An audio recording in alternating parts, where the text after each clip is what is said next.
Naila menatap keluar jendela besar kamar utamanya, membiarkan cahaya matahari pagi menembus tirai tipis berwarna putih. Dari sana, ia bisa melihat taman belakang yang tertata rapi, lengkap dengan kolam kecil dan kursi santai yang jarang dipakai. Udara pagi itu terasa sejuk, dan baginya, seolah semua kesempurnaan dunia berada dalam genggamannya. Ia tersenyum kecil, lalu berbalik menatap kamar megah yang kini menjadi saksi perjalanan rumah tangganya bersama Fahmi. Sejak menikah dengan Fahmi 5 tahun lalu, hidup Naila nyaris tak pernah kekurangan apapun. Fahmi, seorang pengusaha sukses di bidang properti, selalu berhasil memberikan kehidupan yang layak bahkan mewah untuknya. Rumah megah berlantai 2 itu berdiri di salah satu kawasan elit kota, dilengkapi fasilitas yang hanya bisa dimiliki segelintir orang. Mobil-mobil mewah terparkir rapi di garasi, dan lemari Naila penuh dengan gaun-gaun indah serta tas bermerek yang dibelinya baik di dalam maupun luar negeri.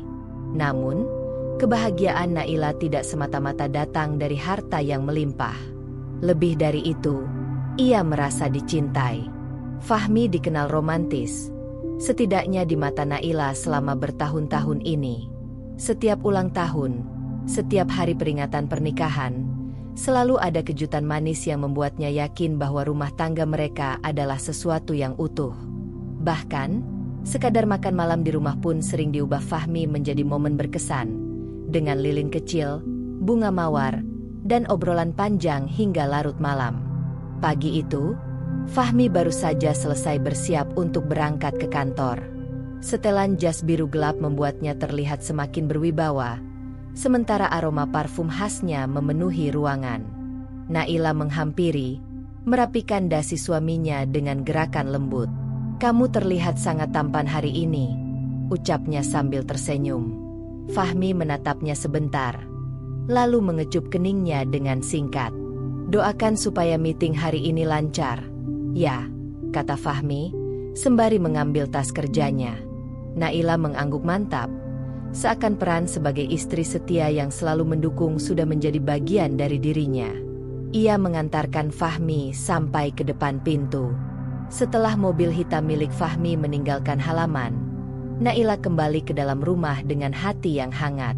Ia merasa hidupnya sempurna, suami yang mapan, rumah tangga yang harmonis, serta masa depan yang cerah. Semua orang di lingkaran pertemanannya sering memujinya karena dianggap beruntung memiliki suami seperti Fahmi. Tidak jarang, teman-teman lamanya menanyakan rahasia keharmonisan rumah tangga mereka. Naila hanya tersenyum, seolah jawabannya sederhana, cinta dan saling percaya. Hari itu, Naila mengisi waktu dengan rutinitasnya. Ia menyapa asisten rumah tangga, mengecek jadwal pengiriman belanja mingguan, lalu duduk di ruang keluarga sambil menyeruput kopi. Televisi menyala dengan suara rendah, sekadar menjadi latar, sementara pikirannya sibuk menyusun rencana liburan yang sudah lama ia impikan. Ia ingin mengajak Fahmi berlibur ke Eropa, sekadar melepas penat dari rutinitas kerja yang begitu padat.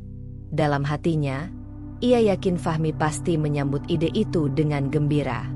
Siang menjelang, Naila menerima telepon dari ibunya. Suara hangat sang ibu membuatnya semakin yakin bahwa hidupnya memang diberkati. Mereka berbincang panjang, dari hal-hal ringan hingga rencana pertemuan keluarga akhir pekan nanti. Naila dengan penuh semangat menceritakan bahwa ia berencana membuat pesta kejutan kecil untuk ulang tahun Fahmi yang jatuh bulan depan.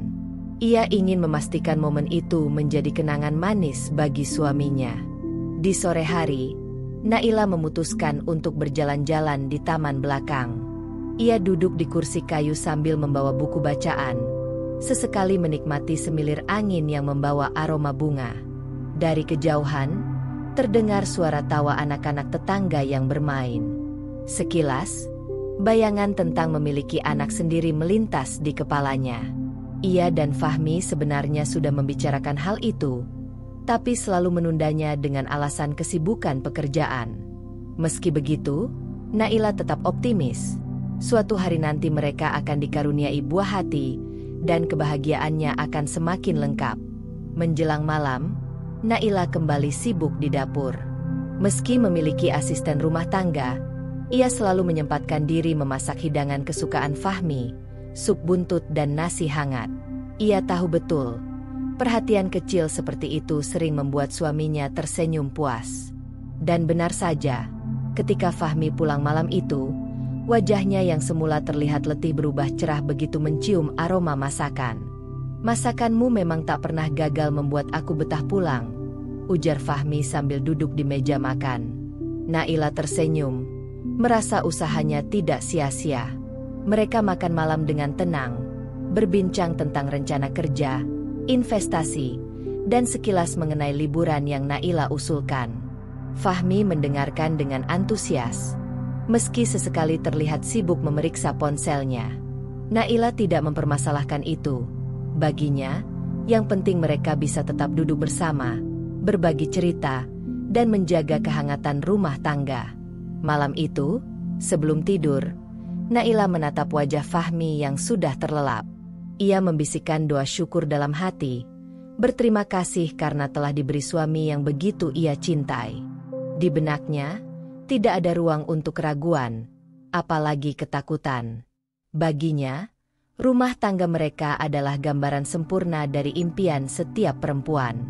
Namun, tanpa ia sadari, di balik layar ponsel Fahmi yang tergeletak di meja samping ranjang, ada pesan-pesan yang belum sempat ia baca.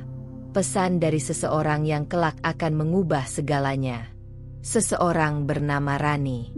Hari-hari berikutnya bagi Naila masih tampak berjalan normal. Ia masih menyiapkan sarapan setiap pagi, masih tersenyum ketika Fahmi pulang, dan masih memeluk keyakinan bahwa rumah tangganya baik-baik saja. Namun, entah mengapa, ada sesuatu yang perlahan terasa berbeda. Perubahan kecil, nyaris tak terlihat, tapi cukup membuat hati seorang istri bergetar cemas.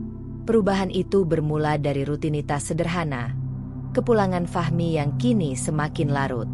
Dulu, meski sibuk, Fahmi hampir selalu berusaha tiba di rumah sebelum jam 9 malam.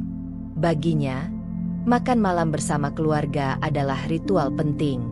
Kini, alasannya seringkali sama, meeting mendadak, urusan bisnis, atau pertemuan dengan klien besar.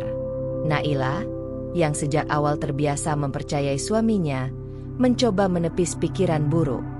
Wajar saja, pikirnya. Namanya juga pengusaha, pasti ada kesibukan mendadak. Namun, rasa resah itu semakin sulit diabaikan. Suatu malam, ketika Naila menyiapkan makan malam, Fahmi mengirim pesan singkat. "Sayang, maaf, malam ini pulang larut. Ada urusan kantor." Naila hanya membalas dengan kalimat sederhana, "Hati-hati di jalan." Tapi, hatinya berdesir aneh. Ia tahu, bahasa pesan itu terasa dingin, jauh berbeda dari kebiasaan Fahmi yang biasanya menambahkan emotikon atau kalimat manis. Ia mencoba menenangkan diri, tapi rasa gelisah itu tertinggal. Malam itu, Naila tidak langsung tidur. Ia duduk di ruang tamu, menyalakan lampu redup, dan menunggu Fahmi pulang. Jam dinding berdetak pelan. 1 jam bergulir menjadi 2. Saat Fahmi akhirnya tiba lewat tengah malam, wajahnya tampak lelah namun matanya berbinar dengan cara yang berbeda. "Maaf, rapatnya panjang sekali," katanya sambil berusaha melepaskan jas. Naila tersenyum tipis, menahan pertanyaan yang berputar di kepalanya. Ia ingin bertanya lebih jauh, tapi takut terlihat seperti istri yang terlalu curiga. Hari-hari berikutnya mempertegas kecurigaan itu. Naila mendapati Fahmi semakin sering sibuk dengan ponselnya. Saat sarapan, saat menonton televisi bersama, bahkan menjelang tidur. Setiap kali ponselnya bergetar, Fahmi buru-buru menggesernya, seolah tak ingin Naila membaca isi pesan. Sekilas, Naila pernah melihat nama yang asing tertera di layar, sebuah nama perempuan, namun begitu cepat hilang, diganti dengan layar terkunci. Perasaan tidak nyaman itu kini semakin nyata. Dalam diam, Naila mulai mengamati. Ia memperhatikan jam-jam Fahmi keluar rumah, memeriksa nada bicaranya yang kadang terdengar asing. Ada jeda-jeda kecil saat Fahmi bicara, seakan pikirannya terbagi ke tempat lain. Bahkan, saat mereka makan malam, Fahmi sering melamun, seolah pikirannya melayang jauh. Naila menegur sekali. "Kamu capek, ya?" Fahmi hanya tersenyum hambar. "Iya, banyak pikiran," jawabnya singkat. Di dalam hati, Naila bergulat dengan rasa bimbang. Ia ingin percaya, ingin tetap yakin bahwa Fahmi adalah suami setia yang selalu ia banggakan.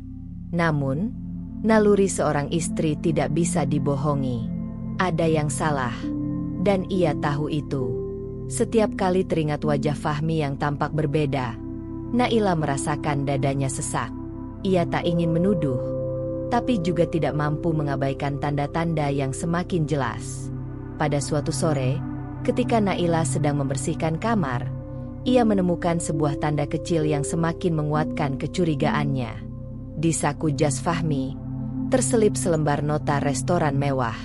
Tanggal dan jamnya menunjukkan malam ketika Fahmi berkata ia sedang rapat. Hati Naila teriris. Ia mencoba mencari alasan logis. Mungkin rapatnya memang dilakukan di restoran. Tapi pertanyaan yang lebih menyakitkan adalah, mengapa ia tidak mengajakku? Mengapa ia tidak bercerita? Malamnya, Naila mencoba mengumpulkan keberanian untuk bertanya. Saat mereka berbaring di tempat tidur, ia memandang wajah Fahmi yang sibuk menatap layar ponsel. "Mas," ucapnya pelan, "akhir-akhir ini kamu sering pulang malam. Sebenarnya ada apa?" Fahmi menoleh sekilas, lalu tertawa kecil.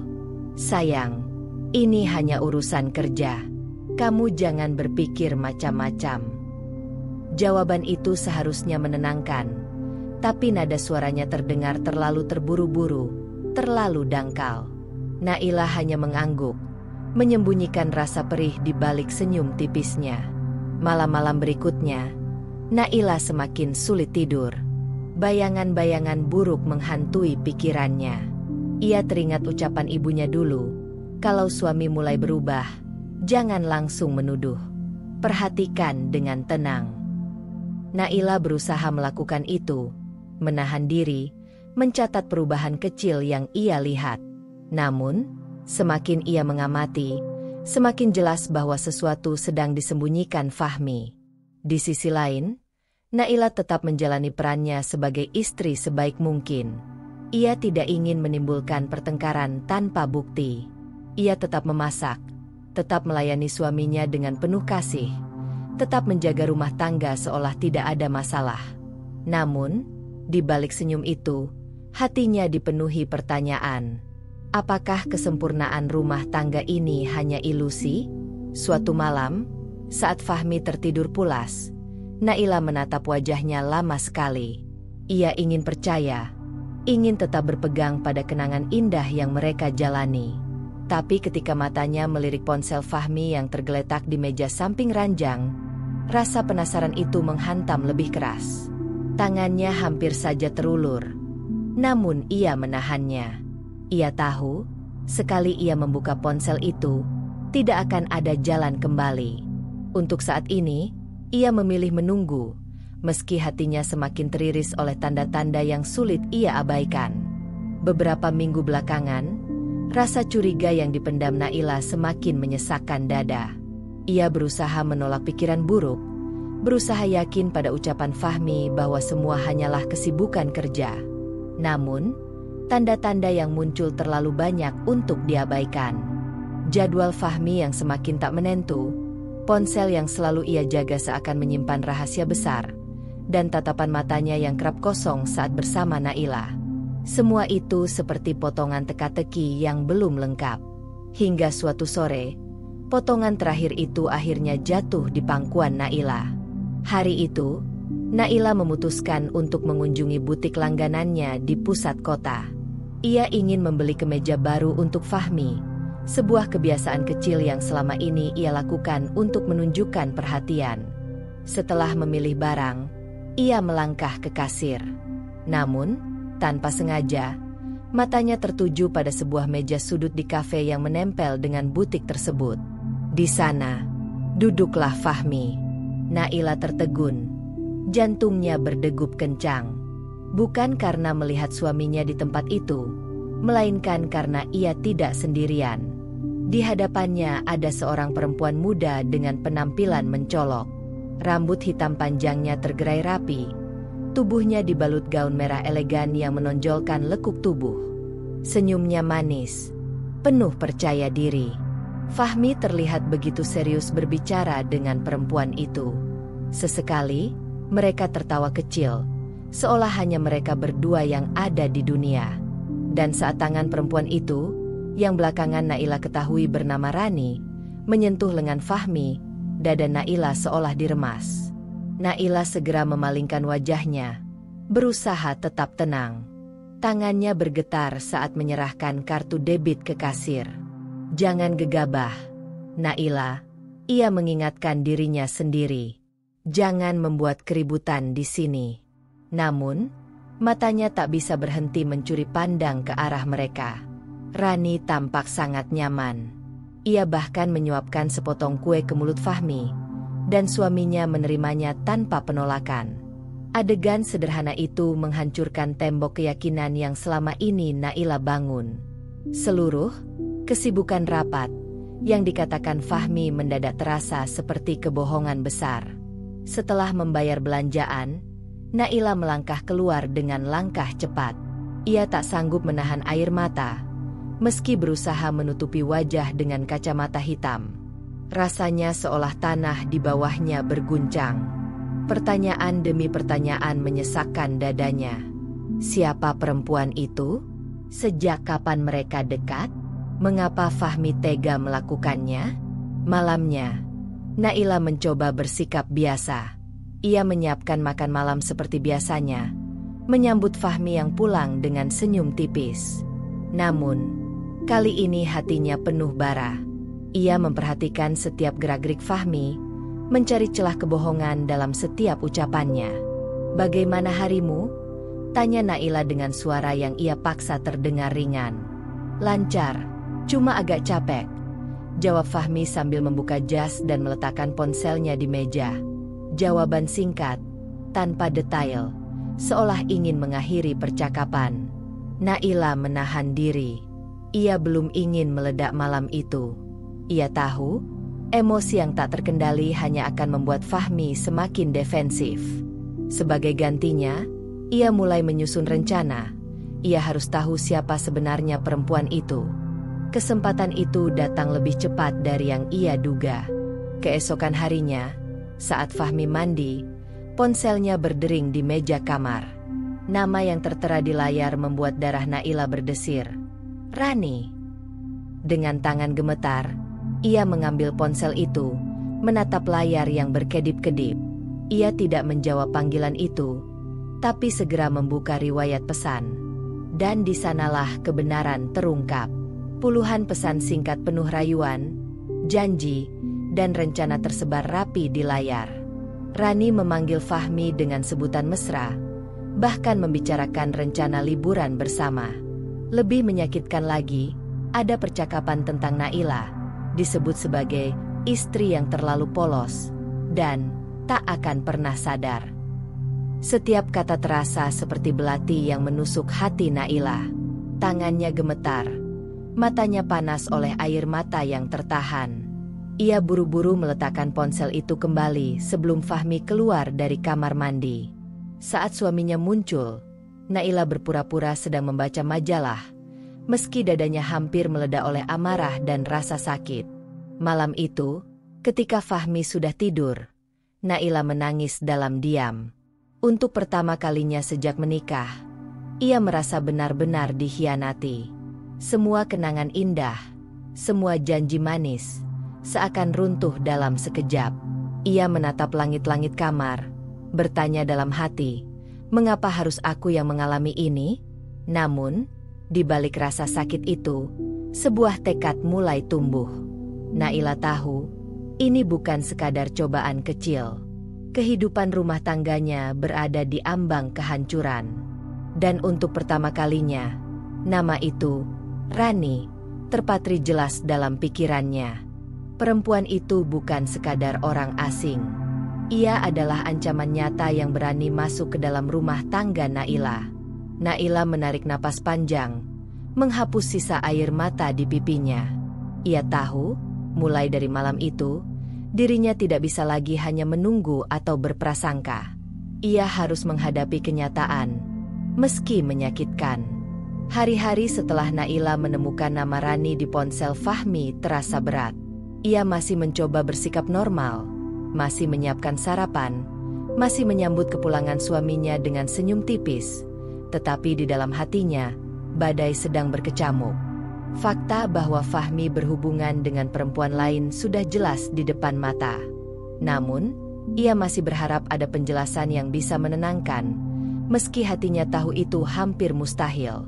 Kecurigaan yang dulu hanya berupa tanda-tanda samar kini telah berubah menjadi keyakinan pahit. Namun, Naila tahu, ia membutuhkan bukti nyata, bukti yang tidak bisa dipungkiri oleh Fahmi sekalipun. Ia tidak ingin sekadar menuduh tanpa dasar, karena Fahmi mungkin akan dengan mudah memutarbalikkan keadaan. Kesempatan itu datang pada suatu malam yang dingin. Fahmi berkata ia akan pulang larut karena ada rapat di Hotel Bintang 5 di pusat kota. Nada bicaranya terdengar meyakinkan. Bahkan ia sempat mencium kening Naila sebelum pergi. Namun, naluri seorang istri membuat Naila merasa sesuatu tidak beres. Ia tidak bisa lagi hanya duduk diam. Dengan hati-hati, ia memutuskan untuk mengikuti Fahmi. Ia mengenakan jaket panjang dan menutupi wajahnya dengan masker, berharap tidak ada yang mengenalinya. Ia menyuruh sopir pribadi untuk membawanya ke sekitar hotel tempat Fahmi mengaku ada rapat. Mobil berhenti agak jauh, dan Naila meminta sopir menunggunya. Dengan langkah hati-hati, ia memasuki lobi hotel yang ramai. Detik-detik berikutnya menjadi momen yang tidak pernah akan ia lupakan. Di restoran hotel yang remang, Naila melihat Fahmi duduk bersama Rani. Mereka tampak begitu akrab, tertawa lepas seolah dunia hanya milik mereka. Rani mengenakan gaun hitam elegan, sementara Fahmi terlihat jauh lebih santai daripada biasanya. Dan ketika Naila menyaksikan sendiri tangan Fahmi menggenggam tangan Rani di atas meja, seluruh tubuhnya bergetar hebat. Darahnya mendidih. Udara di sekelilingnya mendadak terasa sesak. Ia ingin berlari menghampiri, ingin berteriak, ingin menampar Fahmi dan menyeret Rani keluar dari sana. Tapi kakinya terpaku, seakan seluruh energinya disedot habis oleh kenyataan pahit yang terpampang jelas di depan mata. Naila berusaha menenangkan diri. Ia tahu, melabrak mereka di tempat umum hanya akan mempermalukan dirinya sendiri. Dengan tangan gemetar, ia mengeluarkan ponsel dari tas dan memotret momen itu.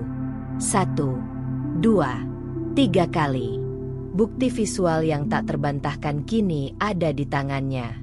Ia menatap layar ponsel dengan air mata menggenang, tidak percaya bahwa laki-laki yang selama ini ia cintai sepenuh hati tega melakukan ini. Setelah beberapa menit, Naila mundur perlahan, meninggalkan restoran itu dengan hati hancur. Ia kembali ke mobil tanpa berkata apa-apa. Sopirnya sempat menoleh, ingin bertanya, tapi Naila hanya menatap kosong keluar jendela. Malam itu, saat Fahmi akhirnya pulang menjelang tengah malam, ia kembali membawa alasan yang sama, rapat dengan klien. Ia mencium pipi Naila dengan senyum biasa, seakan tidak ada yang terjadi. Naila menatap wajahnya lama sekali, ingin mencari secuil kejujuran di mata suaminya. Namun yang ia lihat hanyalah topeng kebohongan yang semakin menyesakan. "Capek, Mas?" tanya Naila dengan suara bergetar. "Lumayan," jawab Fahmi singkat. "Tapi semua berjalan lancar." Naila hanya mengangguk, menyembunyikan fakta bahwa ia baru saja menyaksikan sendiri pengkhianatan suaminya. Malam itu ia berbaring di samping Fahmi, berpura-pura tidur sementara air matanya jatuh diam-diam ke bantal. Hari-hari berikutnya menjadi penyiksaan batin. Naila tidak lagi bisa memandang Fahmi dengan cara yang sama. Setiap kali suaminya berbicara, yang ia dengar hanyalah kebohongan. Setiap kali suaminya tersenyum, Yang ia lihat hanyalah wajah seorang pengkhianat. Namun, ia tetap menahan diri. Ia tahu, emosinya harus dikendalikan. Naila mulai menyusun langkah. Ia menyimpan foto-foto yang ia ambil malam itu dalam folder rahasia. Ia juga mulai mencari tahu lebih banyak tentang Rani. Dari beberapa kenalan, ia mendapat informasi bahwa Rani adalah perempuan ambisius yang dikenal sering dekat dengan pria kaya. Fakta itu membuat hati Naila semakin perih. Bukan hanya suaminya berselingkuh, tetapi ia berselingkuh dengan perempuan yang jelas-jelas mengincar harta. Suatu malam, Naila memberanikan diri membuka percakapan serius. "Mas," katanya pelan saat mereka duduk di ruang keluarga. "Aku ingin jujur. Aku merasa akhir-akhir ini ada jarak di antara kita. Kamu sering pulang larut, sering sibuk dengan ponsel. Ada sesuatu yang kamu sembunyikan." Fahmi menoleh. Wajahnya menegang sesaat sebelum ia tertawa kecil. "Sayang, kamu terlalu banyak berpikir. Semua ini hanya urusan pekerjaan." Kalimat itu membuat hati Naila semakin sakit. Ia tahu Fahmi sedang berbohong, tapi ia menahan diri untuk tidak mengungkit bukti yang ia punya. Ia hanya menatap suaminya lama sekali, lalu tersenyum hambar. Dalam hatinya, ia berbisik, "Kalau ini yang kamu pilih, aku akan siapkan diriku. Kau pikir aku lemah, tapi aku tidak akan diam selamanya." Malam itu, Naila tidur dengan tekad yang mulai terbentuk. Pengkhianatan Fahmi sudah terbukti jelas. Dan meski hatinya hancur berkeping-keping, ia mulai menyadari bahwa ia harus bangkit, meski harus melawan orang yang pernah ia cintai sepenuh hati. Hari-hari setelah Naila menyaksikan sendiri pengkhianatan Fahmi berjalan seperti mimpi buruk yang tak berkesudahan. Ia masih mencoba menjalankan perannya sebagai istri, masih menyiapkan sarapan, masih duduk bersama Fahmi saat makan malam. Tetapi dalam setiap tatapan dan senyum palsu yang ia berikan, hatinya terasa semakin remuk. Fahmi, di sisi lain, semakin lihai menyembunyikan kebohongannya. Ia pulang semakin larut, seringkali membawa alasan rapat atau urusan bisnis.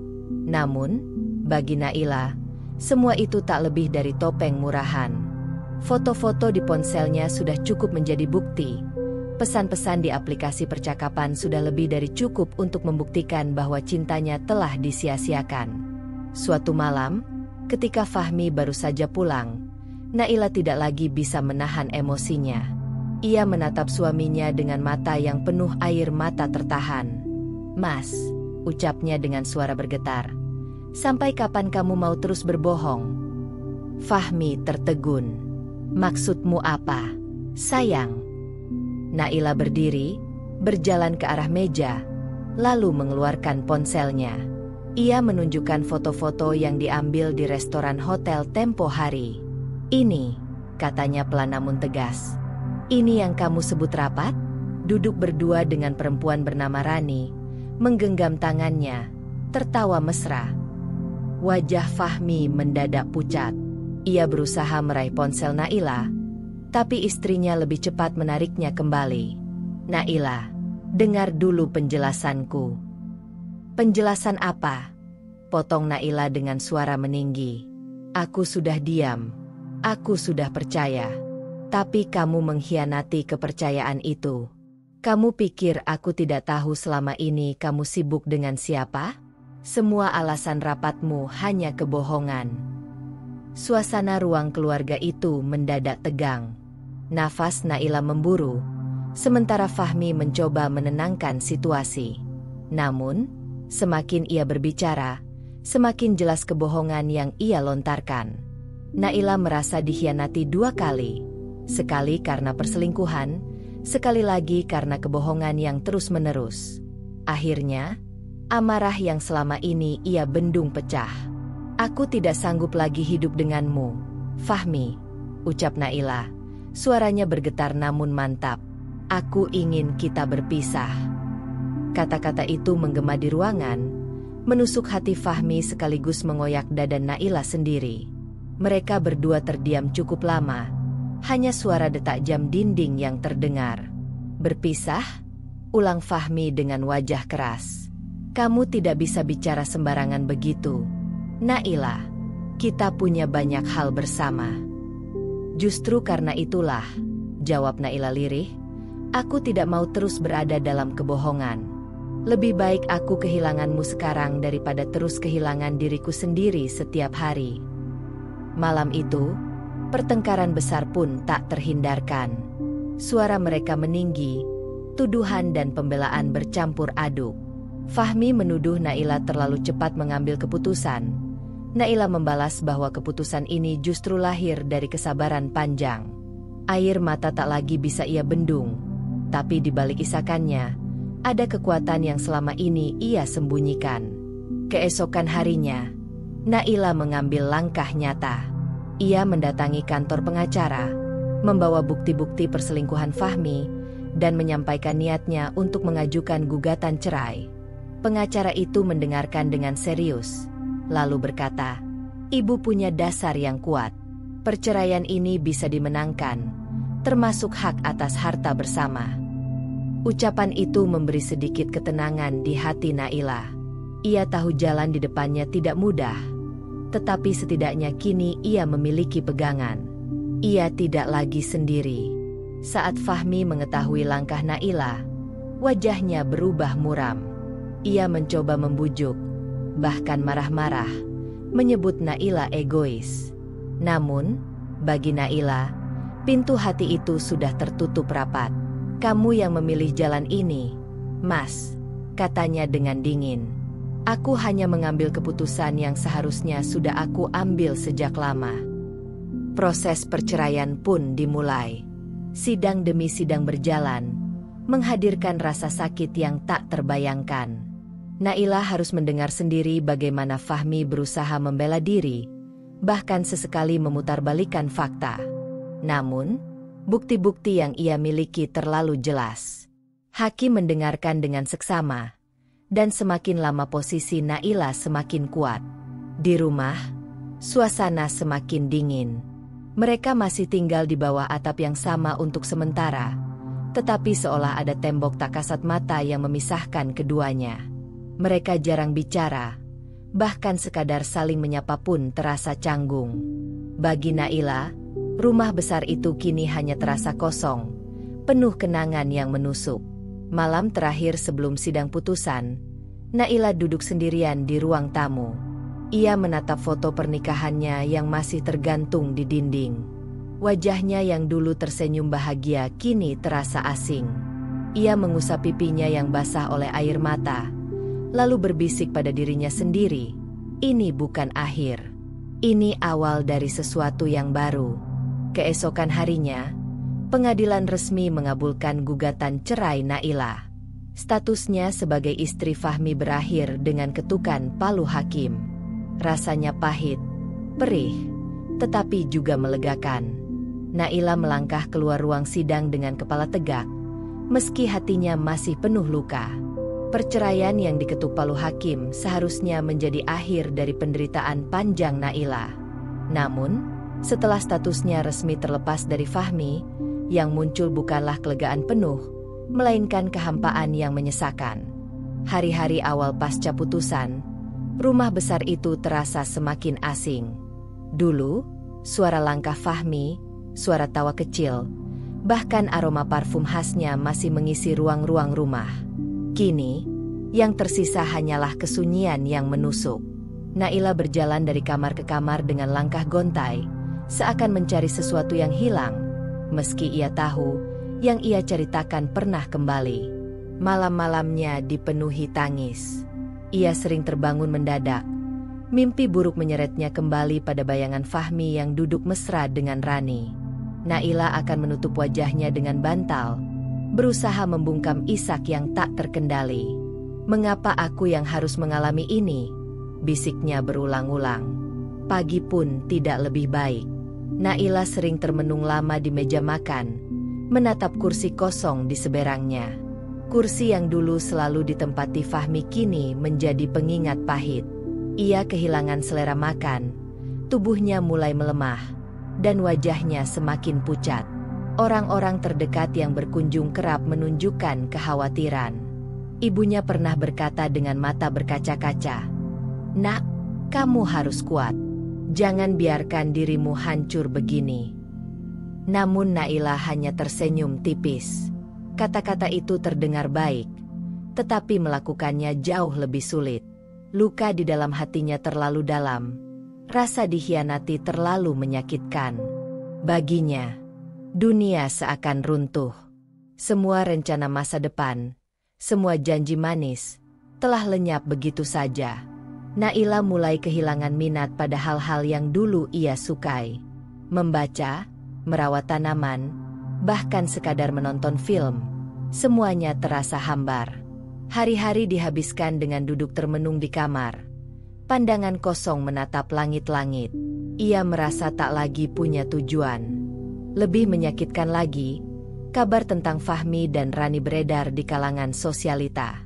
Mereka sering terlihat bersama di pesta atau pusat perbelanjaan mewah, seolah-olah tak merasa bersalah telah menghancurkan rumah tangga orang lain.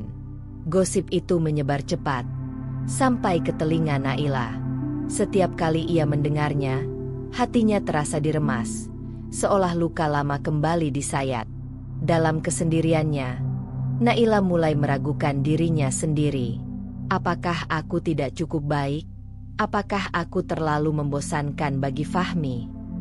Pertanyaan-pertanyaan itu menghantuinya setiap malam, menenggelamkannya semakin dalam-dalam jurang putus asa. Beberapa kali, ia mencoba menenangkan diri dengan menulis di buku harian. Namun setiap kalimat yang keluar hanya berisi tangis yang dituangkan dalam kata-kata. Tulisan-tulisan itu penuh dengan rasa marah, kecewa, dan kebingungan. Kadang ia bahkan mencoret-coret halaman tanpa arti, sekadar meluapkan emosi. Kondisi mental Naila semakin mengkhawatirkan. Ia mudah tersulut emosi, mudah menangis, dan merasa hidupnya tak berarti. Orang-orang dekatnya mencoba menghibur, tetapi tidak ada yang benar-benar bisa memahami betapa dalam luka yang ia tanggung. Suatu sore, ketika hujan turun deras, Naila berdiri di depan jendela, menatap butiran air yang jatuh tanpa henti. Hatinya merasa sejalan dengan hujan itu, penuh tangisan, tanpa kepastian kapan akan berhenti. Tiba-tiba tubuhnya lemas, dan ia jatuh terduduk di lantai, menangis sejadi-jadinya. "Ya Allah," lirihnya di sela isak, "kenapa aku harus sekuat ini sendirian?" Namun meski terpuruk, ada sesuatu yang perlahan tumbuh di hatinya. Kesadaran bahwa ia tidak bisa terus-menerus seperti ini. Dalam keheningan malam yang penuh air mata, ia mulai mendengar suara kecil di dalam dirinya. Suara yang berbisik, "Bangkitlah, Naila. Kamu tidak boleh kalah. Hidupmu belum selesai." Suara itu belum cukup kuat untuk membuatnya berdiri, tetapi cukup untuk mencegahnya benar-benar hancur. Hari-hari berikutnya masih berat. Tetapi Naila mulai mencoba langkah kecil. Ia mulai berani membuka tirai kamar di pagi hari, membiarkan sinar matahari masuk. Ia mulai mencoba makan sedikit lebih banyak, meski tanpa selera. Bahkan, ia mencoba menghubungi seorang sahabat lama, sekadar untuk mendengar suara yang menenangkan. Meskipun prosesnya lambat, benih keteguhan mulai tumbuh di dalam dirinya. Ia sadar, jika terus membiarkan dirinya terpuruk, Fahmi dan Rani akan menang. Mereka akan bahagia di atas penderitaannya. Dan itu tidak bisa ia biarkan. Beberapa minggu setelah perceraian, luka batin Naila masih ada, namun air matanya sudah mulai kering. Kehancuran mental yang sempat membuatnya jatuh kini berganti dengan sesuatu yang berbeda, kemarahan yang membara. Setiap kali nama Fahmi dan Rani disebut, jantungnya berdegup kencang, bukan lagi karena kesedihan, tetapi karena tekad. Mereka telah merebut kebahagiaannya, merobek harga dirinya, dan meninggalkannya dalam kehancuran. Kini, Naila tidak lagi ingin sekadar bertahan. Ia ingin membalas. Bukan balas dendam buta yang hanya melampiaskan emosi. Tidak, ia ingin sesuatu yang terukur, elegan, dan memuaskan. Ia ingin melihat Fahmi dan Rani merasakan pahitnya penyesalan. Malam-malamnya kini tidak lagi diisi tangisan, melainkan renungan panjang. Naila duduk di meja kerja dengan buku catatan terbuka, menuliskan langkah-langkah yang harus ia ambil. Aku tidak bisa melawan mereka dengan air mata, bisiknya. Aku harus melawan dengan akal dan keberanian. Langkah pertama adalah mengenali kelemahan Fahmi. Naila tahu betul, mantan suaminya adalah pria yang sangat terikat pada harta dan status. Seluruh hidup Fahmi dibangun dari ambisi menguasai bisnis keluarga dan memperluas kekayaan. Rani, perempuan yang kini di sisinya, jelas tertarik pada hal itu. Artinya, jika Naila bisa mengguncang fondasi keuangan Fahmi, ia bisa mengguncang segalanya. Naila mulai mengingat kembali detail rumah tangganya. Selama bertahun-tahun menikah, ia ikut membangun usaha Fahmi, meski seringkali dianggap hanya sebagai pendamping. Ia tahu ada investasi yang sebagian menggunakan namanya, aset yang dibeli dengan dana bersama, dan kontrak-kontrak yang pernah ia tanda tangani. Semua itu berarti satu hal, ia masih punya hak besar atas harta Fahmi. Ia berkonsultasi dengan pengacaranya lagi. "Bu Naila," kata sang pengacara dengan serius, "hak Anda atas harta Gonogini memang kuat. Fahmi mungkin berusaha menyembunyikan sebagian, tapi dengan bukti yang Anda miliki, kita bisa menuntut bagian yang signifikan." Ucapan itu membuat api di dada Naila semakin menyala. Ia tidak hanya akan mengambil kembali haknya, tetapi juga akan memastikan Fahmi kehilangan kenyamanan yang selama ini ia nikmati bersama Rani. Langkah kedua, Naila mulai mendekati kembali jaringan sosial dan bisnis yang pernah ia tinggalkan. Ia tahu banyak orang yang dulu menghormatinya sebagai istri seorang pengusaha sukses. Meski beberapa menjauhinya setelah perceraian, ada juga yang masih peduli. Ia menghadiri pertemuan kecil, reuni dengan sahabat, bahkan mulai ikut acara komunitas bisnis wanita. Di sana, ia menyembunyikan lukanya dengan senyum tenang. Namun di balik senyum itu, Naila menyusun strategi. Ia ingin membangun kembali reputasinya, bukan hanya sebagai mantan istri Fahmi, melainkan sebagai sosok mandiri yang mampu berdiri di atas kaki sendiri.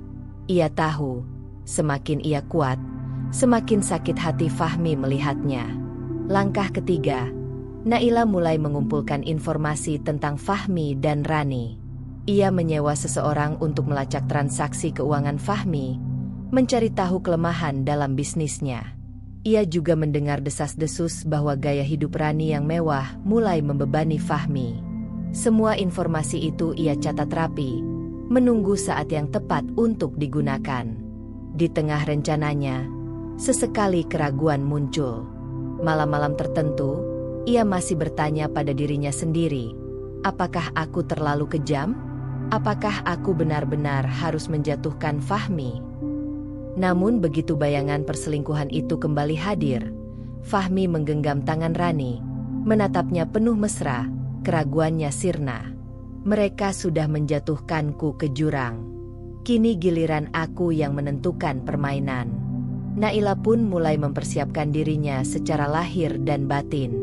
Ia memperbaiki penampilan, menjaga kesehatan, bahkan belajar kembali mengelola bisnis kecil yang dulu ia abaikan. Semua itu bukan hanya untuk dirinya, tetapi juga sebagai bagian dari strategi. Ia ingin berdiri tegak, menunjukkan pada dunia, dan terutama pada Fahmi, bahwa ia bukan wanita yang bisa diinjak begitu saja. Di balik semua itu, satu tujuan besarnya semakin jelas. Ia akan merebut kembali harta yang menjadi haknya, lalu memastikan Fahmi merasakan getirnya kehilangan. Dengan begitu, Fahmi dan Rani tidak akan pernah bisa menikmati hasil dari pengkhianatan mereka. Suatu malam, setelah menuliskan garis besar rencananya di buku catatan, Naila menutup pena dan menatap dirinya di cermin.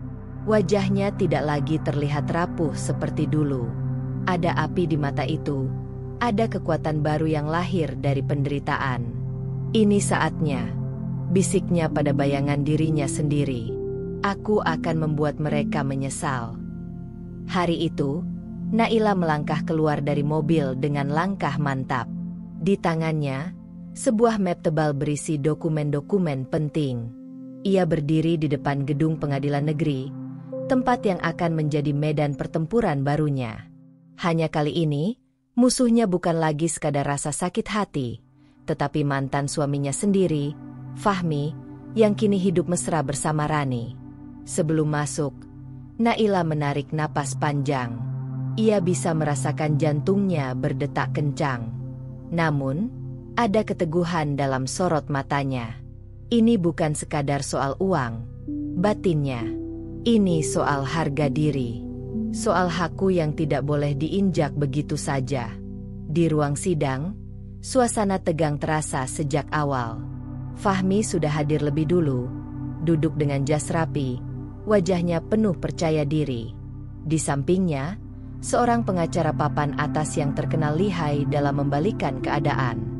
Sementara itu, Rani tampak duduk di deretan belakang, mengenakan gaun mewah. Tatapannya menusuk Naila seperti ingin menantang. Naila duduk di kursi penggugat, ditemani pengacaranya.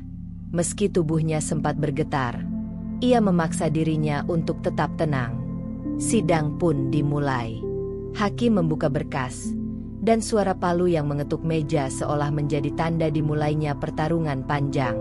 Pengacara Naila maju pertama kali, menyampaikan gugatan bahwa sebagian besar aset yang dikuasai Fahmi adalah hasil kerja bersama selama pernikahan. Bukti berupa sertifikat properti, rekening investasi, hingga catatan transfer ditunjukkan satu persatu. Fahmi tampak gelisah, meski sesekali ia mencoba menutupinya dengan senyum tipis. Namun ketika giliran pengacaranya berbicara, suasana berubah. Mereka berusaha memutarbalikkan fakta, mengatakan bahwa sebagian besar harta itu murni jerih payah Fahmi, sementara Naila hanya menikmati tanpa berkontribusi. Kata-kata itu menusuk hati Naila, membuatnya ingin berdiri dan membantah. Namun pengacaranya menepuk tangannya pelan, memberi isyarat untuk bersabar. Saat tiba gilirannya, Naila berdiri di hadapan hakim. Dengan suara tenang namun tegas, ia berkata, "Yang Mulia, saya mungkin tidak terjun langsung ke kantor setiap hari, tapi saya selalu ada di balik semua keputusan Fahmi.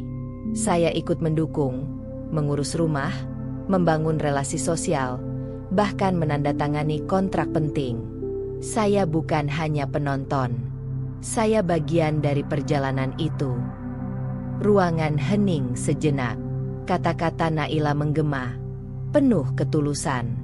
Hakim menatapnya serius, seolah menimbang bobot ucapan itu. Sidang hari itu berakhir tanpa keputusan final, tetapi satu hal jelas, pertarungan hukum ini tidak akan singkat.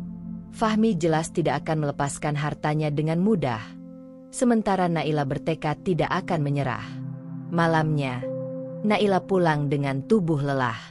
Namun di balik kelelahan itu, ada api yang menyala di dadanya. Ia tahu, perjuangan baru saja dimulai. Ia harus siap menghadapi segala kemungkinan, termasuk fitnah, manipulasi, bahkan permainan kotor yang mungkin digunakan Fahmi dan Rani. Beberapa hari kemudian, babak baru pertarungan hukum kembali berlangsung.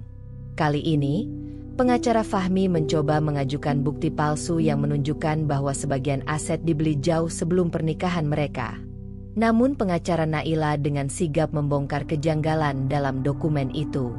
Bukti palsu tersebut akhirnya ditolak hakim, dan wajah Fahmi tampak merah padam karena malu. Di luar ruang sidang, Naila berpapasan langsung dengan Rani. Perempuan itu tersenyum sinis, lalu berbisik cukup keras agar terdengar. "Kamu pikir bisa menang dariku? Fahmi sudah milikku sepenuhnya. Kamu hanya wanita buangan."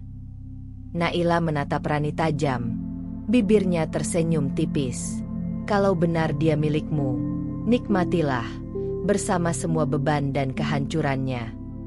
Kata-kata itu membuat senyum Rani mendadak kaku. Hari demi hari, sidang bergulir dengan panas. Media mulai meliput kasus mereka karena status Fahmi sebagai pengusaha ternama. Nama Naila kembali muncul di pemberitaan. Kali ini bukan sebagai istri setia, melainkan sebagai wanita tangguh yang memperjuangkan haknya. Banyak yang diam-diam mulai mendukungnya, mengirim pesan semangat melalui media sosial. Meski demikian, tekanan mental tetap berat. Ada saat-saat Naila ingin menyerah, merasa terlalu lelah menghadapi semua drama. Namun setiap kali ia mengingat pengkhianatan Fahmi dan tawa angkuh Rani, kekuatannya kembali pulih. Ia tahu, perjuangan ini bukan hanya tentang dirinya, tetapi juga tentang membuktikan bahwa seorang wanita tidak boleh diperlakukan semena-mena. Suatu sore setelah sidang, pengacaranya menatap Naila dengan serius. "Bu, dari perkembangan sejauh ini, posisi kita kuat. Fahmi mungkin masih mencoba berbagai cara, tapi jika kita konsisten, kita bisa merebut sebagian besar aset yang memang menjadi hak Anda." Naila mengangguk. Matanya berkilat. "Itu bukan sekadar aset. Itu adalah harga diriku. Dan aku tidak akan mundur, apapun yang terjadi." Bulan-bulan pertarungan di pengadilan terasa panjang dan melelahkan. Setiap sidang seolah membuka kembali luka lama. Setiap pertemuan di ruang pengadilan membuat Naila harus berhadapan langsung dengan Fahmi dan Rani. Namun, langkahnya tak pernah surut. Ia berdiri tegak, meski hatinya sering diguncang rasa sakit.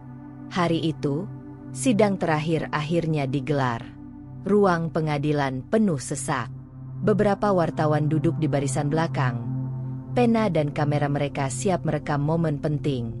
Naila duduk di kursi penggugat dengan wajah tenang, meski jantungnya berdetak kencang.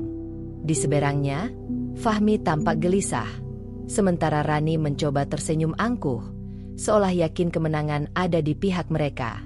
Hakim membuka sidang dengan suara tegas. Setelah melalui pemeriksaan berkas, saksi, dan bukti, hari ini pengadilan akan membacakan putusan. Suasana hening. Semua mata tertuju pada hakim yang mulai membaca putusan panjang. Kata demi kata bergulir, dan Naila mendengarkan dengan napas tertahan. Menyatakan bahwa aset yang disengketakan merupakan harta Gonogini yang sah, sehingga berhak dibagi dua sesuai ketentuan hukum. Hati Naila berdegup lebih kencang. Tangannya menggenggam erat map di pangkuan.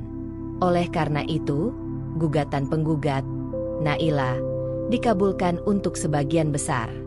Penggugat berhak atas kepemilikan rumah utama, 2 unit properti investasi, dan sejumlah rekening bersama. Suara hakim menggema, dan saat palu diketukkan, suasana ruangan pecah. Beberapa orang terkejut, ada yang berbisik-bisik, sementara wartawan segera mencatat cepat. Naila menutup mata, menahan air mata yang hampir jatuh. Kali ini bukan air mata kesedihan, melainkan kelegaan. Setelah sekian lama bertahan dalam luka, akhirnya keadilan berpihak padanya. Ia berhasil merebut kembali apa yang menjadi haknya. Fahmi tampak pucat, wajahnya tegang, tangannya mengepal di atas meja. Ia jelas tidak menerima keputusan itu, tetapi di depan hakim, ia tidak bisa berbuat apa-apa. Sementara itu, Rani tampak murka. Bibirnya bergetar. Matanya menatap Naila dengan kebencian yang jelas. Naila bangkit dari kursinya dengan langkah anggun. Ia tidak menatap Fahmi atau Rani terlalu lama. Baginya, kemenangan ini bukan sekadar soal harta, melainkan tentang membuktikan bahwa dirinya tidak bisa dipermainkan. Di luar pengadilan, wartawan segera mengerubunginya. "Bu Naila, bagaimana perasaan Anda setelah memenangkan gugatan ini?" Dengan suara tenang, Naila menjawab, "Saya hanya memperjuangkan apa yang seharusnya menjadi hak saya.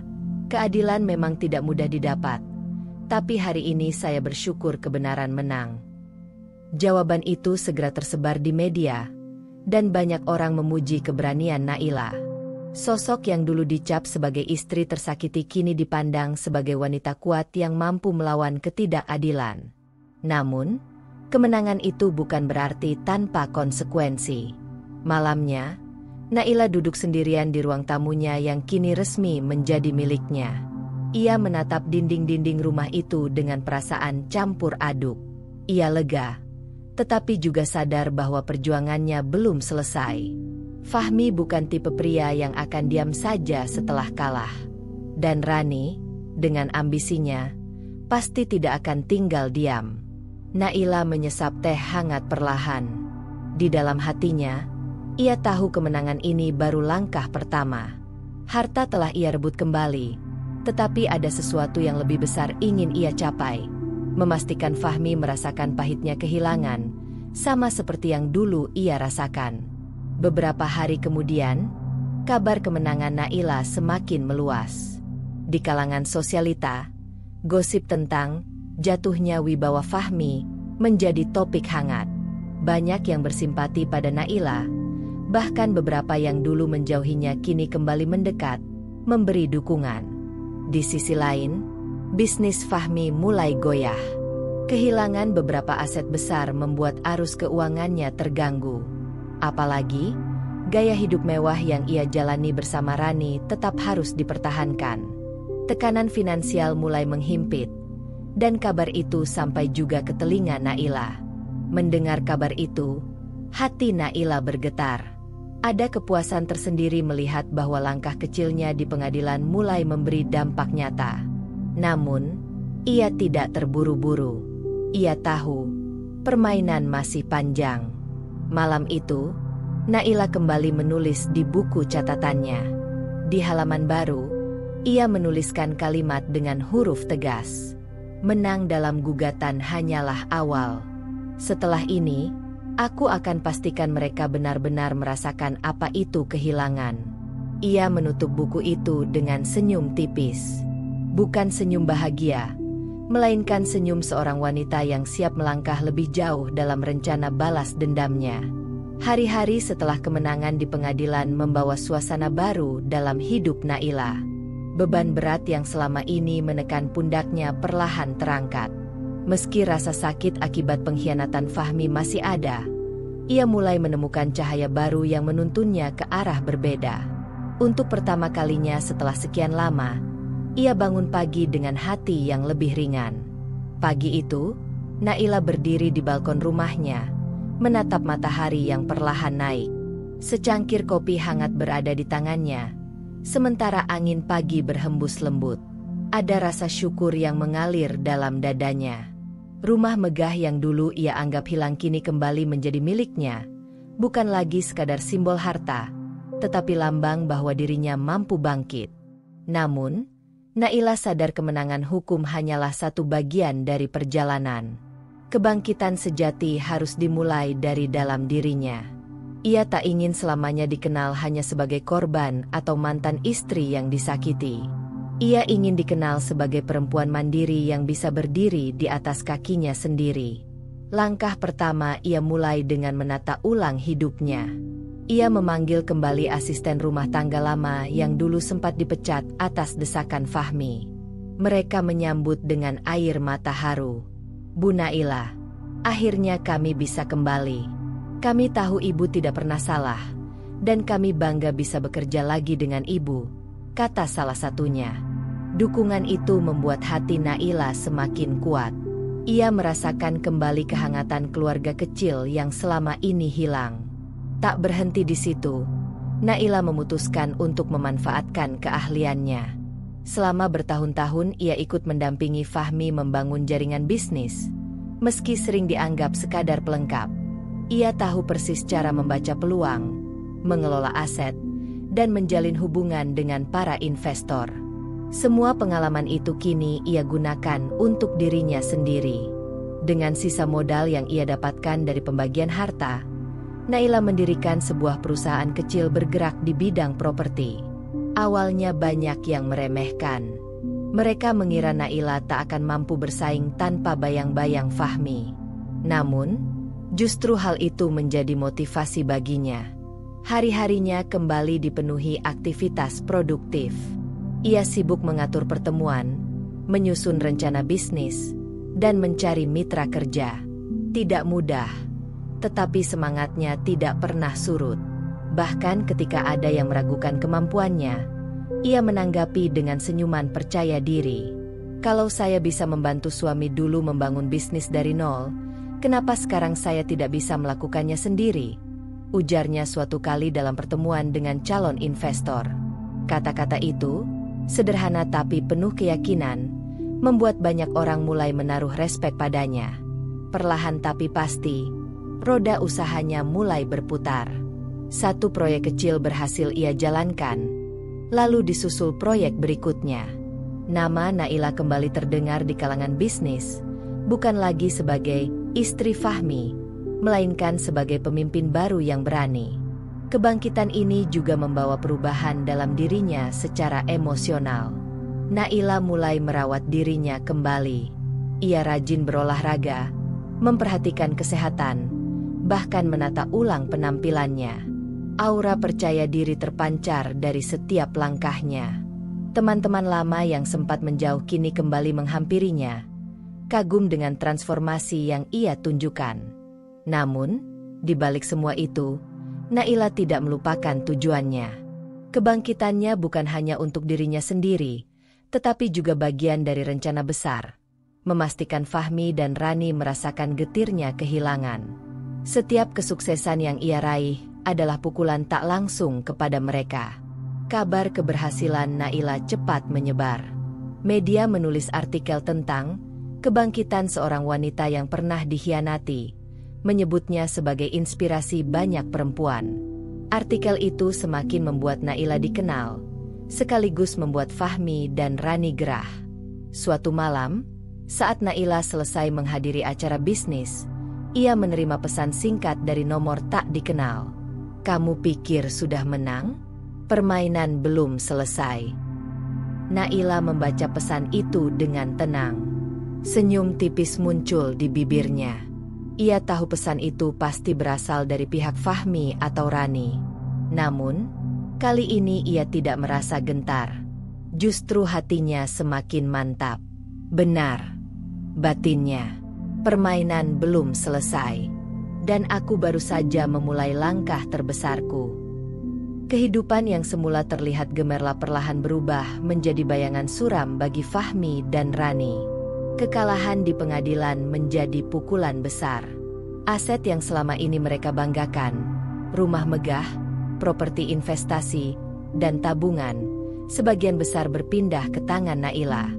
Sejak saat itu, keduanya mulai merasakan tekanan yang tak pernah mereka bayangkan sebelumnya. Awalnya, Fahmi masih berusaha menampilkan wajah tenang. Ia berlagak seolah keputusan pengadilan tidak memengaruhinya, seolah ia masih pria sukses yang tak tersentuh masalah. Namun kenyataannya berbeda. Kehilangan aset membuat arus kas perusahaannya terganggu. Beberapa investor yang dulu percaya penuh mulai menarik diri setelah membaca pemberitaan tentang kekalahannya. Rani, yang terbiasa hidup dalam kemewahan, mulai merasakan perubahan mencolok. Tagihan butik, salon, dan perhiasan yang biasanya selalu lunas kini menumpuk. Fahmi mulai marah-marah setiap kali melihat daftar pengeluaran. "Kenapa belanja kamu segila ini, Rani? Kita sedang kesulitan," bentak Fahmi suatu malam, melemparkan tumpukan nota belanja ke meja. Rani menatapnya dengan tidak terima. "Kesulitan? Bukankah kamu yang dulu bilang hidup bersamamu akan membuatku seperti ratu? Mana janjimu sekarang, Fahmi?" Pertengkaran semakin sering terjadi. Rumah mewah yang dulu penuh dengan pesta dan tawa kini berubah menjadi medan perang. Rani menuntut kenyamanan, sementara Fahmi kewalahan menutup lubang finansial yang semakin melebar. Di sisi lain, gosip sosialita kian menyakitkan. Teman-teman lama mulai membicarakan mereka di belakang. Banyak yang menuding Rani sebagai penyebab utama kehancuran rumah tangga Fahmi. Bahkan ada yang menyebutnya hanya penumpang gelap yang ikut menikmati jerih payah orang lain. Rani yang dulu selalu percaya diri kini mulai jarang muncul di acara-acara sosial. Fahmi pun kehilangan banyak relasi. Rekan bisnis yang dulu mendekat karena reputasi dan keberhasilannya kini menjauh. Nama baiknya tercoreng oleh pemberitaan tentang perebutan harta dengan mantan istrinya. Ia semakin tertekan, terlebih ketika beberapa proyek besar gagal karena tidak ada lagi dukungan finansial. Sementara itu, dari kejauhan, Naila mendengar kabar itu dengan hati tenang. Ia tidak perlu ikut campur, cukup membiarkan roda kehidupan berputar. Apa yang ia perjuangkan di pengadilan kini berbuah manis. Kebangkitannya menjadi sorotan, sementara kejatuhan Fahmi dan Rani menjadi bahan perbincangan. Rani mulai merasa terjebak. Ia yang dulu yakin bisa hidup lebih baik bersama Fahmi, kini justru menanggung penderitaan. Kemewahan yang dijanjikan perlahan sirna. Beberapa kali ia mencoba mengeluh, bahkan sempat mengancam. Kalau begini terus, apa gunanya aku sama kamu, Fahmi? Aku bisa saja pergi mencari yang lain, kata Rani dengan mata melotot. Fahmi yang sudah lelah hanya menatapnya dengan amarah bercampur kecewa. Kalau kau pikir ada orang lain yang mau menanggung gaya hidupmu yang boros itu, silakan pergi. Aku sudah cukup muak dengan sikapmu. Kalimat itu menusuk hati Rani. Untuk pertama kalinya, ia merasa posisi yang selama ini aman mulai goyah. Ia sadar, kejatuhan Fahmi berarti juga kehancurannya. Masalah demi masalah datang menghantam. Beberapa kredit macet, rumah mewah yang masih mereka tinggali mulai terancam dilelang bank. Rani panik, sementara Fahmi semakin putus asa. Malam-malam mereka diisi dengan pertengkaran, saling menyalahkan, dan kesunyian penuh kebencian. Di tengah situasi itu, kabar tentang keberhasilan Naila semakin santer terdengar. Perusahaan barunya mulai dikenal sebagai pemain baru yang menjanjikan di bidang properti. Foto Naila yang tersenyum anggun dalam sebuah artikel bisnis membuat Rani semakin geram. Lihat, perempuan itu semakin naik daun, sementara kita semakin jatuh, teriak Rani sambil melempar majalah ke lantai. Fahmi menunduk, wajahnya muram. Ia tahu Rani benar. Kejatuhan mereka seolah menjadi kebangkitan Naila. Semua ini seperti karma yang perlahan menelan mereka berdua. Hari-hari berikutnya, Rani mulai berubah. Ia tidak lagi setia mendampingi Fahmi. Ia lebih sering pergi sendiri, mencari pelarian dari tekanan hidup yang semakin berat. Fahmi yang dulu begitu percaya diri kini terlihat lusuh, menghabiskan waktu dengan botol minuman keras untuk melupakan masalah. Keruntuhan mereka bukan hanya soal harta, tetapi juga soal harga diri. Perlahan, hubungan yang dulu dibangun dengan gairah dan ambisi berubah menjadi jurang penuh kekecewaan. Setelah memenangkan gugatan, Naila tidak berhenti hanya dengan merebut kembali sebagian besar hartanya. Ia tahu itu belum cukup. Luka yang ditorehkan Fahmi dan Rani terlalu dalam, dan harga dirinya menuntut balasan yang lebih dari sekadar pengadilan. Kali ini, Naila bertekad memberikan pukulan yang akan membuat keduanya benar-benar menyesal. Ia mulai bergerak dengan hati-hati. Naila tidak gegabah, karena balas dendam yang terburu-buru hanya akan memperlihatkan kelemahan. Dengan kecerdasan dan pengalaman yang ia miliki selama bertahun-tahun mendampingi Fahmi, ia tahu celah paling rentan, bisnis. Fahmi sedang rapuh. Kehilangan aset penting membuat perusahaannya goyah. Investor mulai ragu, kepercayaan publik pun menurun. Naila memanfaatkan situasi itu dengan membangun jejaringnya sendiri. Ia mendekati investor lama Fahmi yang kecewa, menawarkan peluang kerjasama di perusahaan propertinya yang sedang berkembang. Banyak yang tertarik, apalagi setelah melihat reputasi Naila yang semakin kuat di mata publik. Dalam beberapa bulan, arus modal yang seharusnya masuk ke perusahaan Fahmi justru beralih ke perusahaan Naila. Proyek-proyek Fahmi terbengkalai, sementara bisnis Naila justru semakin bersinar. Namun, itu baru permulaan. Naila juga tahu, Rani sangat peduli dengan status sosial. Ia memutuskan memberi pukulan langsung ke titik kelemahan itu. Dengan diam-diam, Naila menyebarkan gosip melalui lingkaran sosialita bahwa Rani sebenarnya hanya beban dalam hidup Fahmi, penyebab utama kejatuhannya. Bisikan itu cepat menyebar, menggerogoti nama baik Rani. Undangan acara sosial mulai jarang datang. Teman-teman lama menjauh, tak ingin ikut tercoreng. Rani merasakan tekanan itu. Ia mencoba menghibur diri dengan berbelanja atau berpesta kecil. Tapi semakin sering ia melakukannya, semakin besar pula beban keuangan mereka. Fahmi mulai muak. Suatu malam, pertengkaran hebat terjadi. Kalau kamu tidak bisa berhenti boros, kita bisa hancur total. Rani, teriak Fahmi, wajahnya merah padam. Kalau bukan karena kamu kalah di pengadilan, kita tidak akan seperti ini. Balas Rani, air matanya meledak. Kamu lelaki lemah. Kalah dari perempuan itu. Dari Naila. Nama itu, Naila, muncul di antara mereka seperti duri yang menusuk dalam. Fahmi membanting meja, sementara Rani pergi meninggalkannya, meraung dalam kemarahan bercampur frustasi. Bagi Naila, mendengar kabar pertengkaran itu adalah kepuasan tersendiri. Ia tidak perlu menyentuh mereka langsung, cukup mendorong keadaan, dan mereka saling melukai satu sama lain. Langkah berikutnya lebih tajam.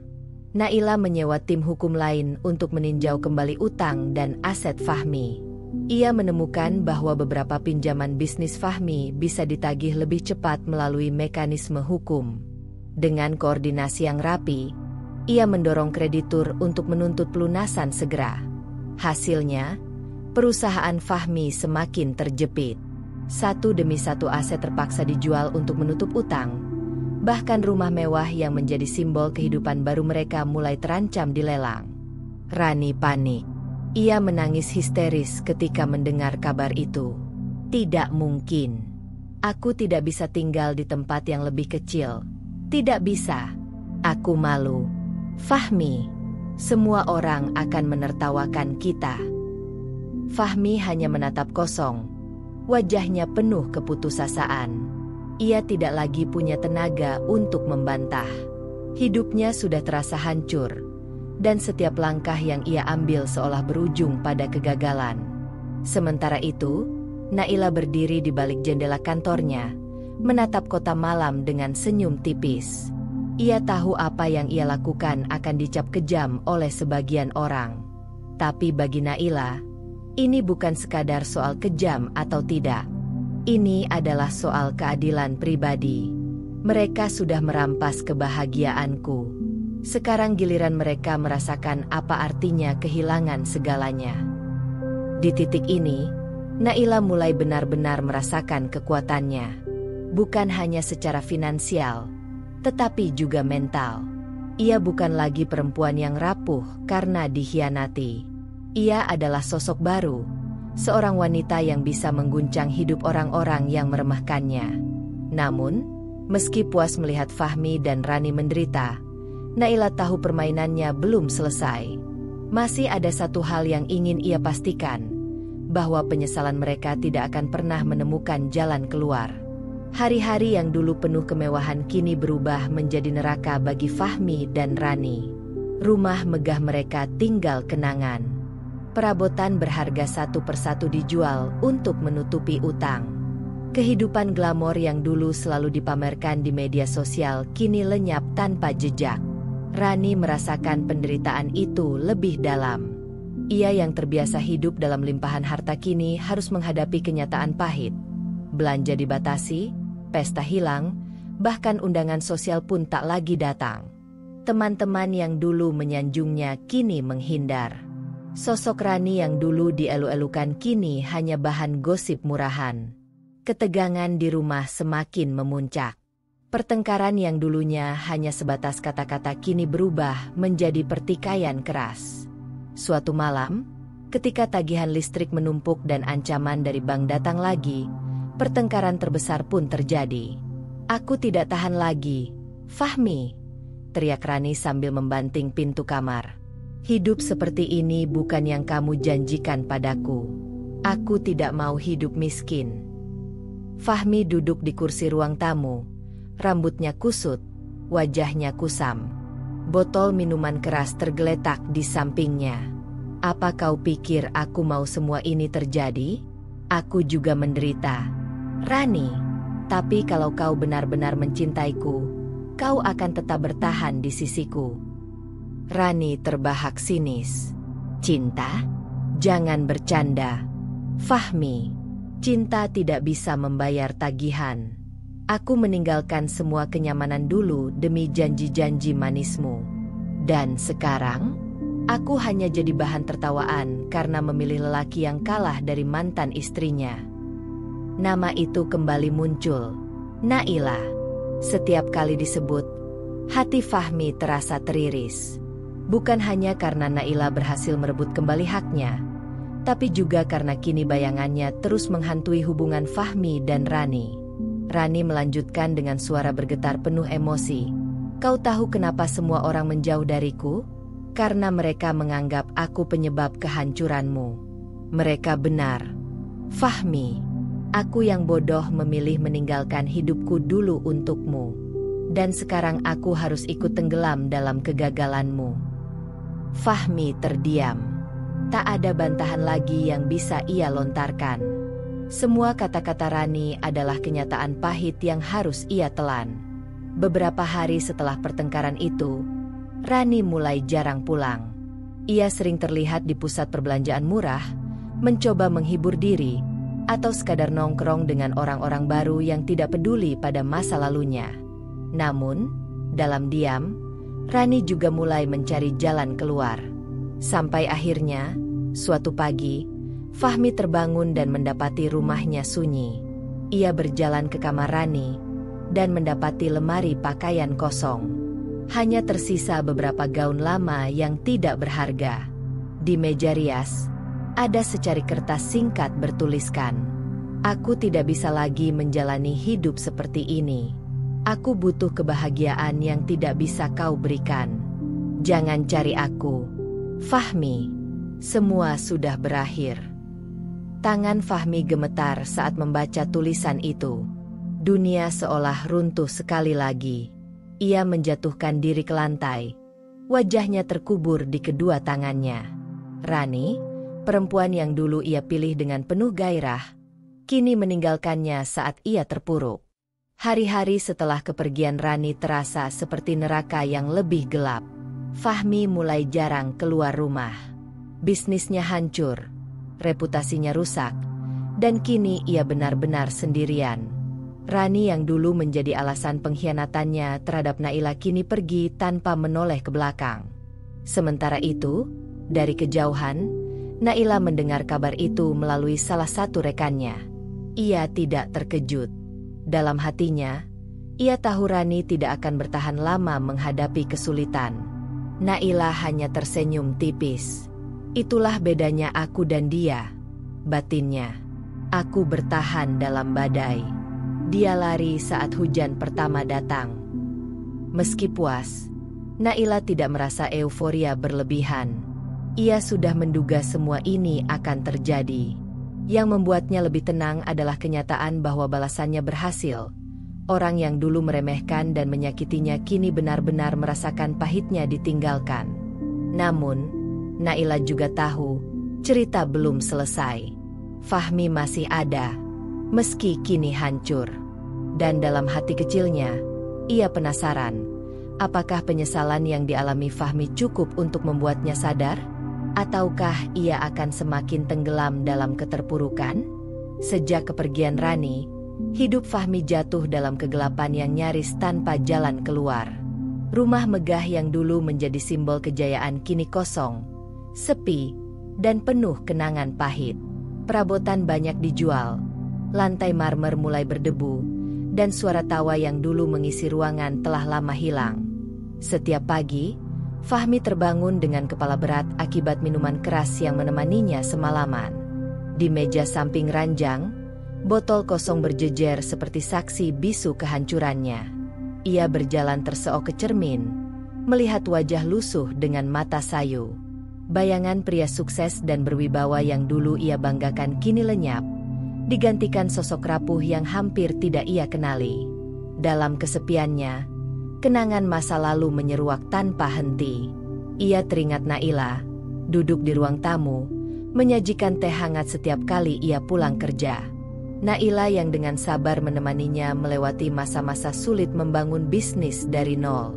Naila yang selalu percaya pada mimpinya, bahkan ketika ia sendiri meragukannya. "Kenapa aku begitu bodoh?" gumam Fahmi lirih suatu malam, sambil menatap foto lama yang entah bagaimana masih tersisa di laci meja. Foto itu menampilkan dirinya dan Naila di awal pernikahan, tersenyum bahagia. Air mata mengalir, bercampur dengan rasa sesak di dadanya. Ia menyesal, tetapi penyesalan itu datang terlalu terlambat. Naila sudah jauh melangkah, meninggalkannya dengan kebanggaan baru dan kehidupan yang lebih baik. Sementara dirinya terjebak dalam jurang kegagalan dan kesepian. Suatu sore, Fahmi memberanikan diri keluar rumah untuk menghadiri pertemuan kecil dengan mantan kolega bisnis. Namun, alih-alih sambutan hangat, ia hanya menerima tatapan iba bercampur sinis. "Kasihan sekali ya, dulu dia begitu berjaya, sekarang jatuh karena perempuan," bisik salah seorang tamu yang ia dengar jelas. Fahmi mencoba menegakkan kepala, tetapi kata-kata itu menusuk seperti belati. Ia tahu, reputasinya sudah hancur. Dunia bisnis tidak lagi menaruh hormat padanya. Kembali ke rumah, kesepian semakin mencekik. Ia mencoba menghubungi Rani, tetapi nomor teleponnya sudah tidak aktif. Tidak ada pesan balasan, tidak ada kabar. Perempuan yang dulu ia bela mati-matian, yang ia pilih di atas Naila, benar-benar pergi tanpa menoleh. Dalam keputusasaan, Fahmi beberapa kali hampir mendatangi Naila. Ia ingin meminta maaf, ingin setidaknya mendengar suaranya sekali lagi. Namun setiap kali langkahnya hampir menuju pintu rumah Naila, ia berhenti. Ada rasa malu yang terlalu besar. Bagaimana mungkin ia kembali setelah mengkhianati, mempermalukan, bahkan menghancurkan perempuan itu? Naila kini adalah sosok yang berdiri di puncak, disegani banyak orang, sementara ia hanyalah bayangan dari dirinya yang dulu. Perbandingan itu membuat Fahmi semakin terpuruk. Malam-malam berikutnya diisi dengan lamunan panjang. Kadang ia membayangkan bagaimana hidupnya jika saja ia tetap setia pada Naila. Ia mungkin masih memiliki keluarga yang hangat, bisnis yang kokoh, dan kehormatan yang utuh. Namun kenyataan tak bisa diputar ulang. Kesalahannya telah membawanya pada jurang tanpa dasar. "Maafkan aku, Naila," bisiknya lirih pada malam sunyi. Suaranya hampir tak terdengar. Tapi permintaan maaf itu hanya menggantung di udara, tak pernah sampai pada orang yang seharusnya mendengarnya. Sementara itu, kabar tentang kebangkitan Naila semakin membuatnya tersiksa. Ia membaca artikel di koran yang menuliskan kisah Naila sebagai wanita tangguh yang bangkit dari pengkhianatan. Foto Naila terpampang besar, wajahnya penuh percaya diri, sorot matanya tegas. Fahmi menatap lama foto itu, hatinya remuk. Ia tahu, tidak ada ruang lagi untuk dirinya dalam hidup Naila. Semua sudah berakhir. Namun, justru di titik kehancuran itulah penyesalan paling dalam tumbuh. Bukan hanya karena kehilangan harta, tetapi karena kehilangan sosok yang sebenarnya paling berharga dalam hidupnya. Naila. Matahari pagi menembus kaca besar kantor baru Naila yang berdiri megah di pusat kota. Gedung itu adalah simbol nyata dari perjuangannya dan juga kemenangannya. Setiap sudut ruangannya mencerminkan pencapaian, piala penghargaan dari asosiasi pengusaha, bingkai artikel media yang menuliskan kisah kebangkitannya, serta foto dirinya bersama tim kerja yang solid. Naila berdiri di depan jendela, menatap lalu lintas kota yang sibuk. Senyum tipis terukir di wajahnya. Jalan panjang penuh luka, air mata, dan perjuangan kini membawanya pada titik di mana ia bisa berkata, ia menang. Bukan hanya atas Fahmi dan Rani, tetapi juga atas rasa sakit yang pernah membelenggunya. Hari itu, ia dijadwalkan menghadiri sebuah acara bergengsi. Sebuah forum bisnis internasional mengundangnya sebagai pembicara utama, Sebuah kehormatan yang dulu mungkin tak pernah ia bayangkan. Balutan gaun elegan berwarna biru tua membalut tubuhnya. Sederhana namun berkelas. Wajahnya bersinar, bukan hanya karena riasan, tetapi karena aura percaya diri yang terpancar dari dalam. Saat tiba di aula besar hotel berbintang, sorak dan tepuk tangan menyambut. Para hadirin berdiri, menghormatinya. Naila melangkah dengan tenang, tatapannya lurus ke depan. Ia tahu, setiap mata tertuju padanya, bukan sebagai mantan istri orang kaya, melainkan sebagai sosok mandiri yang bangkit dari kehancuran. Di atas panggung, ia berbicara lantang. Dulu, saya pernah jatuh, dikhianati, dipermalukan, bahkan dianggap tidak berharga. Namun, saya percaya, luka bukan akhir dari segalanya. Luka justru bisa menjadi bahan bakar untuk bangkit, selama kita mau melangkah. Hari ini, saya berdiri di sini bukan untuk menceritakan penderitaan, tapi untuk menunjukkan bahwa setiap perempuan bisa bangkit, bisa berjuang, dan bisa menang. Sorak riuh memenuhi ruangan. Banyak perempuan terinspirasi, bahkan beberapa meneteskan air mata mendengar kisahnya. Di tengah kerumunan itu, tanpa Naila sadari, Fahmi duduk di barisan belakang. Penampilannya kontras, pakaian kusut, wajah letih, sorot mata kosong. Ia datang bukan untuk ikut serta, melainkan karena ingin melihat dengan mata kepala sendiri siapa Naila kini. Saat sorot lampu panggung menyinari Naila, Fahmi merasakan sesuatu menghantam dadanya. Inilah perempuan yang dulu ia remehkan, yang dulu ia tinggalkan demi godaan sesaat. Dan kini, perempuan itu berdiri di puncak, sementara dirinya tenggelam dalam jurang penyesalan. Air mata mengalir di pipi Fahmi, namun ia buru-buru menyembunyikannya. Baginya, kesempatan sudah benar-benar hilang. Tidak ada jalan kembali. Yang tersisa hanyalah rasa menyesal yang tak akan pernah padam. Setelah acara selesai, banyak orang mendekati Naila untuk memberi ucapan selamat. Tawaran kerjasama, ajakan kolaborasi, semua datang bertubi-tubi.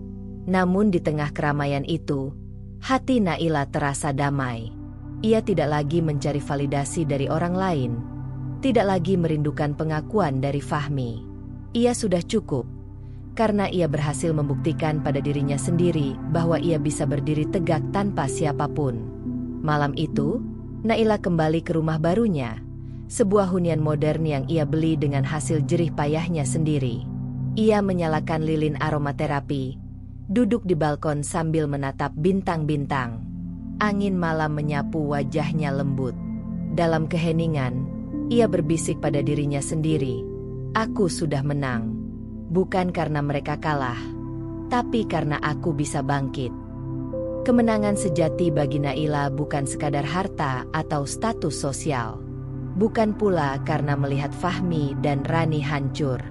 Kemenangan sejati adalah ketika ia berhasil menemukan kembali dirinya yang hilang, merangkai keberanian, dan melangkah menuju masa depan tanpa bayang-bayang masa lalu.